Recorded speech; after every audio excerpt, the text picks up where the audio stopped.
নমস্কার আমার প্রিয় ছাত্রছাত্রীরা, আশা করি তোমরা সবাই খুব ভালো আছো। তোমাদেরকে সকলকে স্বাগত জানাই আমার ইউটিউব চ্যানেল টিচিং সাগরে।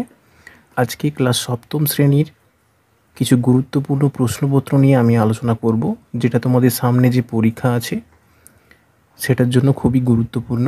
তো তোমরা এই প্রশ্নগুলো ভালো করে খাতায় আগে লিখবে, তারপরে এই উত্তরগুলোকে ভালো করে মুখস্থ করবে, ঠিক আছে? তো চলো আজকের ভিডিওটা তোমরা শুরু করা যাক।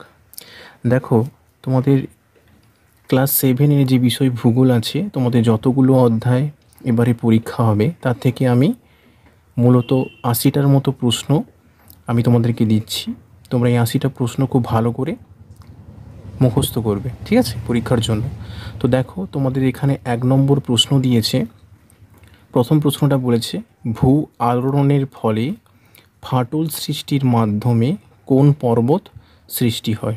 ঠিক আছে, প্রথম প্রশ্ন তোমাদের এটা। এর উত্তর হবে স্তূপ পর্বত। আচ্ছা, এরপর তোমাদের 2 নম্বর প্রশ্ন করেছে, বেলে পাথর রূপান্তরিত হয়ে সৃষ্টি হয় কিসে? না কোয়ার্টজাইটে। 3 নম্বর প্রশ্ন করেছে, সুন্দরবনের বদ্বীপ হলো, সুন্দরবনের বদ্বীপটা কি আসলে, এটা জিজ্ঞাসা করেছে। সুন্দরবনের বদ্বীপটা হলো, উত্তর হবে নদী বদ্বীপ। আচ্ছা, 4 নম্বর প্রশ্ন করেছে, আফ্রিকার নাতিশীতোষ্ণ তৃণভূমির নাম কি? উত্তর হবে ভেল্ড। 5 নম্বর তোমাদের প্রশ্ন করেছে, আফ্রিকার কোন স্থানীয় বায়ুকে ডক্টর বলে? উত্তর হবে হারমাটান। এরপর তোমাদের 6 নম্বর প্রশ্ন করেছে, নদী প্রবাহের পরিমাণের একক কি? উত্তর লিখবে তোমরা কিউসেক। 7 নম্বর প্রশ্ন দিয়েছে, ফ্রান্সের ভোজ একটি ড্যাশ পর্বত? উত্তর হবে স্তূপ পর্বত। 8 নম্বর প্রশ্ন দিয়েছে, মাটিতে জল ধারণ ক্ষমতা বেশি কোন মাটির? উত্তর হবে এঁটেল মাটির। আচ্ছা, নেক্সট প্রশ্ন দিয়েছে 9 নম্বর দাগের প্রশ্ন, আফ্রিকার সর্বোচ্চ শৃঙ্গ হলো? উত্তর লিখবে মাউন্ট কিলিমাঞ্জারো, ঠিক আছে। আচ্ছা, এরপর দেখো তোমাদের 10 নম্বর প্রশ্ন করেছে এখানে, আফ্রিকার একটি অন্তর্বাহিনী নদী হলো? উত্তর হবে আমুদারিয়া। 11 নম্বরের প্রশ্ন হয়েছে, হিমালয় একটি ড্যাশ পর্বত? উত্তর লিখবে ভঙ্গিল পর্বত। তো তোমরা খুব সুন্দর করে এবং সাইডে খাতায় মার্জিন দেবে, মার্জিন দেওয়ার পর তারপরে তোমরা এই প্রশ্নগুলোকে তুলে উত্তর লিখবে, ঠিক আছে। আচ্ছা, এরপর তোমাদের দেখো 12 নম্বর প্রশ্ন করেছে, গ্রানাইট হলো এক প্রকারের ড্যাশ শিলা? উত্তর হবে আগ্নেয় শিলা। 13 নম্বর প্রশ্ন করেছে, প্লাবনভূমি ও বদ্বীপ সৃষ্টি হয় নদীর ড্যাশ? উত্তর হবে নিম্ন গতিতে। 14 নম্বর প্রশ্ন করেছে, সাহারার শুকনো নদীখাতকে বলা হয়? উত্তর হবে ওয়াদি। আচ্ছা, এরপর দেখো তোমাদের 15 নম্বর প্রশ্ন করেছে, আফ্রিকা মহাদেশের অধিকাংশ অঞ্চল ক্রান্তীয় মণ্ডলে অবস্থিত? প্রশ্নটা আফ্রিকা মহাদেশের অধিকাংশ অঞ্চল ক্রান্তীয় মণ্ডলে কোথায় অবস্থিত, ঠিক আছে, এখানটা একটু কোথায় লিখে দেবে। উত্তরটা হবে ভূমধ্যসাগরে। 16 নম্বর প্রশ্ন করেছে, পৃথিবীর ছাদ কোন মালভূমিকে বলা হয়? উত্তর হবে পামির মালভূমিকে। আচ্ছা, এরপর তোমাদের 17 নম্বর প্রশ্ন করেছে, ইজিপশিয়ান কটন নীল নদীর কোথায় পাওয়া যায়? উত্তর হবে নদী বদ্বীপে। 18 নম্বর প্রশ্ন করেছে, ভারতের একটি অন্তর্বাহিনী নদীর নাম কি? উত্তর হবে লুনি। আচ্ছা, 19 নম্বর প্রশ্ন করেছে, ইউরোপ আফ্রিকা মহাদেশের মাঝে অবস্থান করেছে কোন প্রণালী? উত্তর হবে জিব্রাল্টার প্রণালী। আচ্ছা, এরপর তোমাদের 20 নম্বর প্রশ্ন করেছে, প্রদত্ত কোন পর্বতটি স্তূপ পর্বতের উদাহরণ? এখানে অনেকগুলো অপশান থাকবে, ঠিক আছে, তার মধ্যে অপশানটা চুজ করতে হবে। এখানের মধ্যে অ্যান্সারটা হয়ে যাবে ব্ল্যাক ফরেস্ট। 21 নম্বর প্রশ্ন করেছে, নীল নদীর উৎপত্তি হয়েছে? উত্তর হবে বুরুন্ডি মালভূমি থেকে, ঠিক আছে। আচ্ছা, এরপর তোমাদের 22 নম্বর প্রশ্ন করেছে, পৃথিবীর সর্বপ্রধান জলবিভাজিকা হলো? উত্তর হবে মধ্য এশিয়ার পার্বত্যভূমি। 23 নম্বর প্রশ্ন করেছে, রেল লাইনের ধারে পড়ে থাকা পাথরগুলি যে ধরনের শিলা? তা হলো উত্তর হবে আগ্নেয় শিলা। 24 নম্বর প্রশ্ন করেছে সব স্তূপ পর্বতে হোস্ট, এটা ঠিক ভুল করতে বলেছে, সব স্তূপ পর্বত হলো হোস্ট, উত্তরটা হবে ঠিক। 25 নম্বর প্রশ্ন করেছে নদীর উচ্চ গতিতে প্লাঞ্জ পুল সৃষ্টি হয়, ঠিক না ভুল, এটাও ঠিক। 26 নম্বর প্রশ্ন করেছে মৃত্তিকা গঠনে জনক শিলার ভূমিকা নগণ্য, এটা হবে ভুল। 27 নম্বর প্রশ্ন করেছে লোহিত সাগর আফ্রিকা মহাদেশের পূর্ব দিকে অবস্থিত, এটা ঠিক। 28 নম্বর প্রশ্নটা করেছে সাহারার মরুভূমির ধূলিঝড়কে লিবিয়ার সিবলি বলে, এই উত্তরটা লিখবে তোমরা ভুল। আচ্ছা 29 নম্বরে প্রশ্ন করেছিল কি কোন মালভূমির উদাহরণ হলো আন্টার্কটিকা, উত্তরটা লিখবে মহাদেশীয় মালভূমি। নেক্সট তোমাদের দেখো 30 নম্বরে প্রশ্ন করেছে ভিক্টোরিয়া জলপ্রপাত সৃষ্টি হয়েছে কোথায়, না উত্তর হবে জামবেসি। 31 নম্বরে প্রশ্ন করেছে অশ্বক্ষুরাকৃতি হ্রদ প্রধানত নদীর ড্যাশ গতিতে সৃষ্টি হয়, উত্তর লিখবে কি মধ্য গতিতে সৃষ্টি হয়। আচ্ছা এরপর তোমাদের দেখো 32 নম্বরে প্রশ্ন করেছে ব্যাসল্ট শিলা থেকে উৎপন্ন হয়, উত্তর লিখবে কালো মাটি। আচ্ছা এরপর তোমাদের দেখো নেক্সট প্রশ্ন 33 দাগের করেছে আটাবাড়া নদীর ওপর কোন বাঁধ হচ্ছে বিখ্যাত, এটা উত্তর লিখবে খালমা এর গিরনা বাঁধ বিখ্যাত।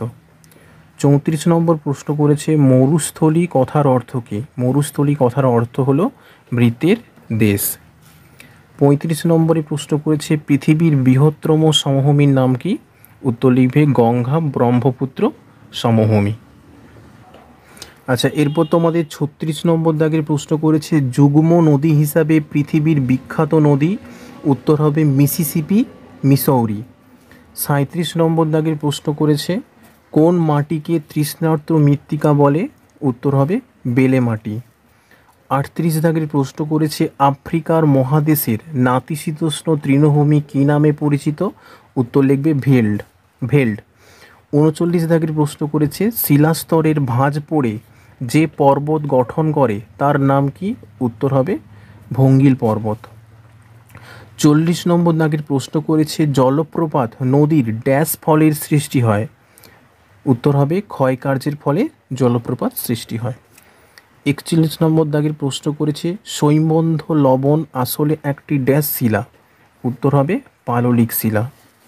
আচ্ছা এরপর তোমাদের 42 দাগে দেখো প্রশ্ন করেছে বাওবাব গাছ দেখা যায় কোথায়, উত্তর হবে নিরক্ষীয় জলবায়ু অঞ্চলে। 43 নম্বরে প্রশ্ন করেছে দুবার নিরক্ষরেখা অতিক্রম করেছে যে নদী, সেই নদীটার নাম কি, উত্তরটা হবে কঙ্গো নদী।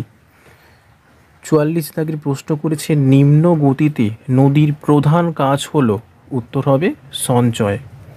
আচ্ছা তারপরে দেখো তোমাদের 45 নম্বর দাগের প্রশ্ন করেছে আফ্রিকা মহাদেশের উত্তরে রয়েছে, উত্তর লিখবে ভূমধ্য সাগরে। আফ্রিকা মহাদেশের উত্তরে রয়েছে কি কোন সাগর, উত্তর হবে ভূমধ্য সাগর। আচ্ছা 46 দাগের প্রশ্ন করেছে আফ্রিকার ড্যাশ গাছকে কুঠার ভাঙা গাছ বলে, উত্তর লিখবে কুইব্রাকো গাছের কাঠ। আচ্ছা এরপর দেখো তোমাদের 47 দাগের প্রশ্ন করেছে মাটির সৃষ্টির প্রাথমিক অবস্থাকে বলে, উত্তরটা হবে রেগোলিথ। প্রশ্ন ঘুরিয়েও দেয় কখনো কখনো রেগোলিথ কী বা রেগোলিথ কাকে বলে, ঠিক আছে। 48 দাগের প্রশ্ন দেয় মালভূমি ছোট ছোট নদী খাত দিয়ে যে বিচ্ছিন্ন হলে তাকে ড্যাশ বলে, উত্তরটা হবে ব্যবচ্ছিন্ন মালভূমি।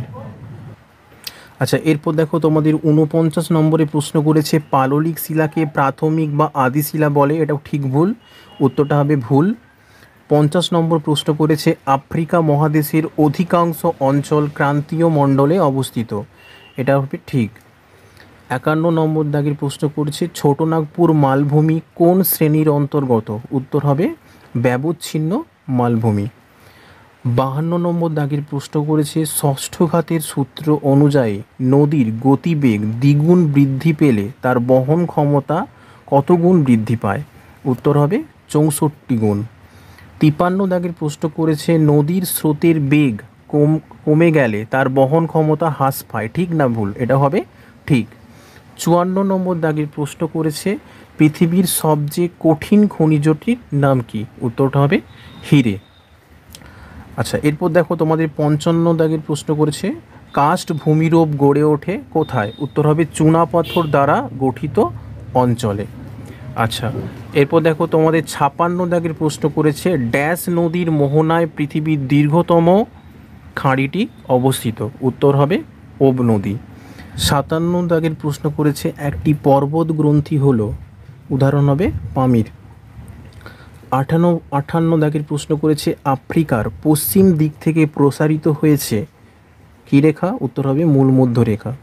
59 দাগের প্রশ্ন করেছে লিভিংস্টোন জলপ্রপাত অবস্থিত কোথায়? উত্তর হবে কঙ্গোতে।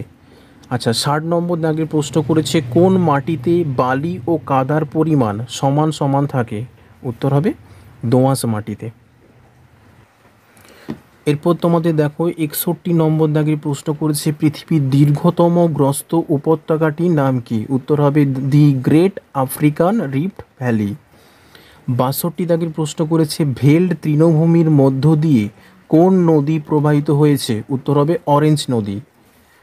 63 নম্বর দাগের প্রশ্ন তিব্বত মালভূমি কোন দুটি পর্বতের মাঝে অবস্থিত? উত্তর হবে হিমালয় ও কুয়েনলুন। 64 নম্বর দাগের প্রশ্ন গঙ্গার একটি ডান তীরের উপনদীর নাম কি? উত্তর হবে যমুনা। 65 নম্বর দাগের প্রশ্ন করেছে ভারতের কাস্ট ভূমিরূপ দেখতে পাওয়া যায়? উত্তর হবে ছোটনাগপুর মালভূমিতে। এটা খুব গুরুত্বপূর্ণ প্রশ্ন। আচ্ছা, এরপর তোমাদের দেখো 66 দাগের প্রশ্ন করেছে ভূগর্ভস্থ লাভা জমা হয়ে যে পর্বত সৃষ্টি হয় তাকে কি বলে? তাকে সঞ্চয়জাত পর্বত বলে। 67 দাগের প্রশ্ন করেছে নীল নদীর প্রধান উপনদীর নাম কি? নীল নদীর প্রধান উপনদী হলো সোবাট। 68 দাগের প্রশ্ন করেছে গোলাপি শহর বলা হয় কাকে? উত্তর হবে জয়পুরকে। 69 দাগের প্রশ্ন করেছে ভারতের বৃহত্তম নদীচর হলো নয়াচর। 70 নম্বর দাগের প্রশ্ন কালাহারি মরুভূমির হ্রদগুলিকে বলে শর্টস। 71 দাগের প্রশ্ন করেছে তেলের নদী নামে পরিচিত? উত্তর হবে নাইজার। 72 নম্বর দাগের প্রশ্ন হয়েছে নীল নদীর ফলে সৃষ্টি হয়েছে যে দুটি নদী, সেটা হচ্ছে কি? একটা হচ্ছে হোয়াইট নীল আর একটা হচ্ছে ব্লু নীল। 73 দাগের প্রশ্ন করেছে মিশরের নীল নদের দান উক্তিটি কার? উক্তিটি হচ্ছে হেরোডোটাসের। 74 নম্বর দাগের প্রশ্ন কোন ধরনের শিলায় খনিজ তেল পাওয়া যায়? উত্তর হবে পাললিক শিলায়। এরপর দেখো তোমাদের 75 নম্বর দাগের প্রশ্ন করেছে ভঙ্গিল পর্বত উৎপত্তির সময় গঠিত হয়? উত্তর হবে পর্বত বেষ্টিত মালভূমি। 76 নম্বর দাগের প্রশ্ন করেছে নদীর দুকুল পলি জমে কোথায়? এটা উত্তর হবে প্লাবন সমভূমি গড়ে ওঠে। মানে নদীর দুকুলে পলি জমে কী গড়ে ওঠে? প্রশ্নটা হবে, উত্তরটা লিখবে প্লাবন সমভূমি গড়ে ওঠে। 77 দাগের প্রশ্ন করেছে বেলে পাথর রূপান্তরিত হয়ে সৃষ্টি হয় কি? কোয়ার্টজাইট। 78 নম্বর দাগের প্রশ্ন মরুভূমির উটের দলকে বলে ক্যারাভান। 79 দাগের প্রশ্ন করেছে কোন জলবায়ু অঞ্চলে মাটির গভীরতা বেশি হয়? উত্তর হবে আর্দ্র জলবায়ু অঞ্চলে। আচ্ছা, 80 নম্বর দাগের প্রশ্ন করেছে ভারতের একটি ক্ষয়জাত পর্বত হলো কি? ছোটনাগপুরের মালভূমি। 81 দাগের প্রশ্ন করেছে নদী পথের ধারে নদী শক্তি বাড়ে না কমে? ঠিক আছে, এখানে দুটো হবে, একটা কমে বাড়ে না কমে, এর মধ্যে ঠিক উত্তরটা হবে বাড়ে। এরকম দুটো অপশান দেওয়া থাকবে। ঠিক আছে, তো বন্ধুরা তোমাদের এই ছিল 80টি প্রশ্ন। ঠিক আছে, তোমরা এই প্রশ্নগুলোকে ভালো করে খুব সুন্দর করে খাতায় লিখে পড়বে। ঠিক আছে, তো আশা করি তোমাদের পরীক্ষাগুলো খুব ভালো দেবে তোমরা। ঠিক আছে, তো ভিডিওটি ভালো লেগে থাকলে অবশ্যই চ্যানেলটিকে সাবস্ক্রাইব করো এবং লাইক করতে ভুলো না। ধন্যবাদ।